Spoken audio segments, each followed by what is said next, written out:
안녕하십니까. 이승훈 부동산 연구소의 이종성 부장입니다. 오늘은 지난 주말에 민주당이 8월 임시국회를 통해서 부동산과 관련된 내용에 대한 제도를 개편하겠다라는 내용이 있어서 그 부분에 대해서 한번 얘기를 나눠보도록 하겠습니다. 우선 민주당에서는 양도세와 관련된 내용에 대해서 이제 개편안을 추진을 하고 있고요. 이 부분에 대해서는 이제 8월 2일 날 입법을 통해서 8월 임시국회에 통과를 목표로 이제 추진을 하겠다라는 내용인데요. 이 부분에 대해서 좀 내용을 좀 살펴보면요. 우선 1주택자 기준으로 해서 양도세 장기보유 특별공제에 대한 변경을 추진하고 있습니다.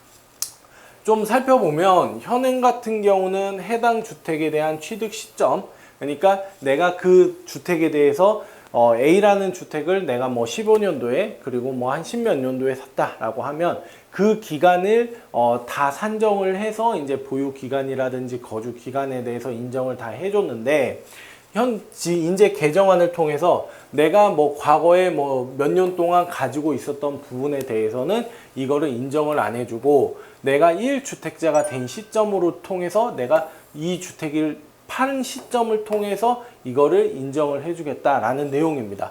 결국 무슨 얘기냐라고 하면 내가 15년도에 A라는 주택을 매수를 해서 가지고 있었고 B라는 주택을 한 23년도에 팔았다라고 하면 우리가 이제 A라는 주택은 내가 15년도부터 가지고 있었던 부분이기 때문에 이거 내가 이 부분에 대해서는 적용을 받는다라고 하면 나는 장기보유 특별공제에 대한 부분이 15년부터 적용이 되는 게 아니고 이 A라는 주택이 15년도에 매수를 했을지라도 이 B라는 주택을 나는 23년도에 팔음과 동시에 1주택자가 된 거기 때문에 나는 15년도에 이거를 적용을 받는 게 아니고 23년도로부터 A주택이 다시 적용된다라고 보시면 될 것 같아요. 그러면 우리가 이제 뒤에서 좀 더 자세하게 말씀을 드리도록 하겠지만 적어도 내가 장기보유 특별공제를 받고 싶다라고 하면 3년 이상 보유해야 되는 부분과 그리고 2년 이상 실거주해야 되는 부분이기 때문에 결국에는 나는 23년도에 1주택자가 된 사람이라고 하면 다주택자 기준으로 1주택자가 된 사람이라고 하면 적어도 26년까지는 또 끌고 가야만 장기보유 특별공제를 받을 수 있는 부분이 생긴다라고 보시면 될 것 같아요. 그러니까 다주택자가 내가 집을 파는 시점과 동시에 1주택자가 되면 과거에 그 A라는 주택을 매수해서 가지고 있었던 기간이 인정을 받는 게 아니고 B라는 주택을 팜과 동시에 A라는 주택이 다시 1주택이 되는 시점이 바로 다시 장기보유 특별공제에 대해서 다시 카운팅이 된다라고 보시면 될 것 같아요. 그리고 양도 차익 같은 경우도 기존에는 이제 양도 차익과 상관없이 그냥 통일 있게 최대 40%까지 공제가 가능했었는데 이제 개정안을 통해서 양도 차익이 크면 클수록 공제 비율이 차등으로 이제 차감이 된다라고 보시면 될 것 같아요. 그래서 5억 이하 같은 경우는 기존의 공제율 최대 이제 시점으로 봤었을 때 40%다라고 하면 이제 5억부터 이제 구간별로 해서 차등 10%씩 이제 차감이 된다라고 보시면 될 것 같아요. 그래서 최대 현행은 80%에서 개정안을 통해서 금액에 따라서 최소 50%까지 적용이 된다라고 보시면 될 것 같아요. 그러니까 양도 차익이 많을수록 우리가 최대 50%까지밖에는 적용을 못 받는다라고 보시면 될 것 같습니다. 개정안을 통해서요. 자, 물론 이제 아직 당장 개정안이 통과가 된 부분은 아니고 언제부터 적용하겠다 법제화가 된 부분은 아니지만 지금 민주당에서 이런 움직임을 보이고 있다라는 부분에 대해서는 다주택자분들이라든지 이 부분에 대해서는 좀 그래도 관심 있게 좀 보셔야 될 부분일 것 같아요. 그리고 지금 현재로서는 우리가 실거래가 기준을 9억으로 놓고 봤었을 때 이 실거래가라고 하면 9억이다 라고 하면 서울 주요 지역을 제외하고 외곽 같은 경우는 25평이다 라고 하면 뭐 역세권이라든지 아니면 신축이 아니다라고 하면 9억을 안 넘는 주택들도 물론 있지만 우리가 서울의 주요 지역들이라든지 아니면 역세권이라든지 그리고 신축이다라고 하면 서울 어디를 가도 요즘은 25평도 9억 이하 물건을 찾아보기가 힘들거든요.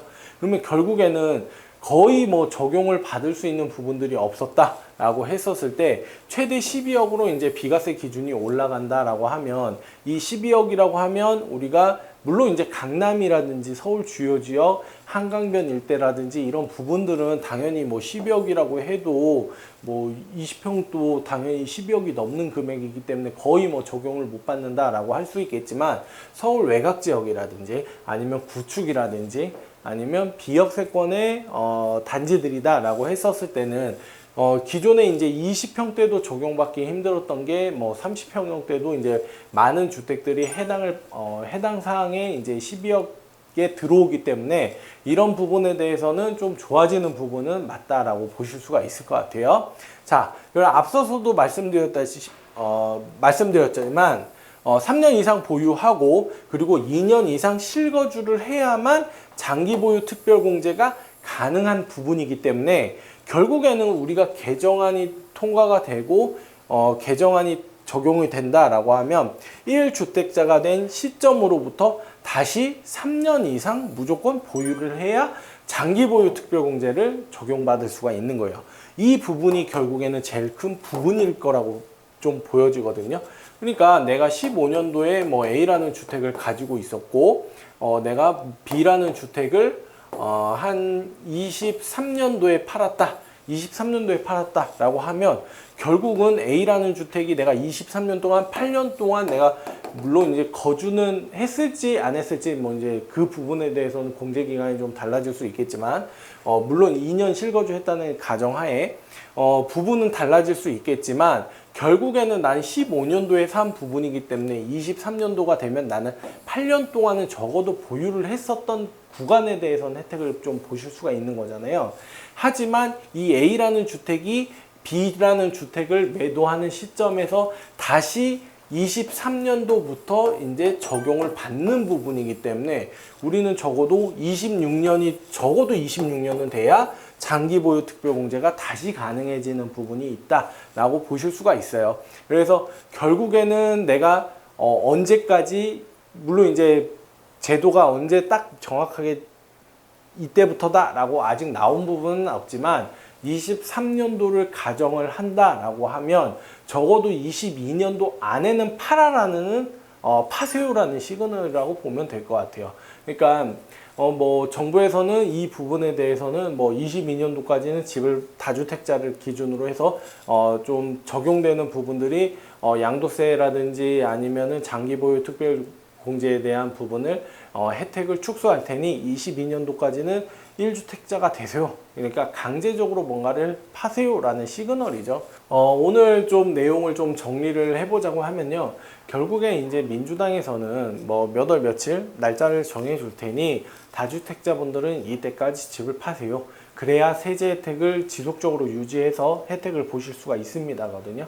그러니까 우리는 지금까지 몇 년 동안 학습 효과가 이루어졌잖아요. 언제까지 파세요? 안 그러면 혜택이 없습니다. 언제까지 파세요? 그러면 규제를 하겠습니다. 그리고 안 팔고 그러면 버티고 안 팔고 버티고 하다 보면 또 오르고 하면서 이제 다주택자분들은 계속 버티기 전략이 지속적으로 몇 년째 유지가 되는 거고 또 정부에서는 몇 년 동안 압박만 가하고 있는 거고 그러니까 오히려 현실적으로 다주택자분들한테 이제 뭔가 그분들이 집을 팔게끔 하려고 하면 계속 압박을 넣는 것도 물론 좋을 수는 있겠지만 실질적으로 이 사람들이 집을 팔 수 있는 판로를 만들어줘야 오히려 다주택자가 집을 내놓지 않을까라는 뭐 개인적인 생각입니다.